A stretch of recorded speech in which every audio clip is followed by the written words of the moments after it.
Okay, class! Na-miss nyo ba ako? Bumalik na si ma'am! At dahil first meeting natin, hindi muna ako magli-lesson. Gusto nyo ba yon? Ma'am, pwede po kami kumain sa kantin? Sure! Oh, yung mga gustong kumain, kumain na. Gawin nyo na lahat ng gusto nyong gawin. Basta, today lang yan ha. Next week, magli-lesson na tayo. Grabe, ang bait talaga ni ma'am, no? True, be. Kaya favorite ko yan si ma'am eh. Tara na, kain na tayo.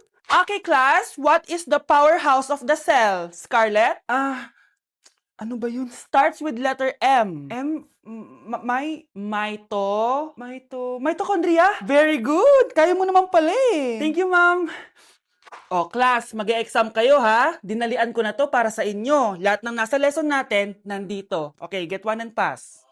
Oo nga, ang dali lang. Makaka-perfect pa ata ako.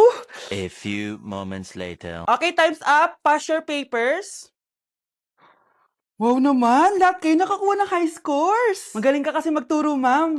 Okay, class, dahil Friday ngayon, gusto ko mag-enjoy kayo sa weekends. Kaya naman, hindi ako magbibigay ng assignment. Yes, thank you, ma'am. Makakagala ako. At isa pa, class, malapit na mga anak si teacher, oh. Magli-leave muna ako ng ilang months. Ha? Habang wala ako, si Ma'am Diana muna ang papalit sa akin. Maging mabait kayo sa kanya, ha?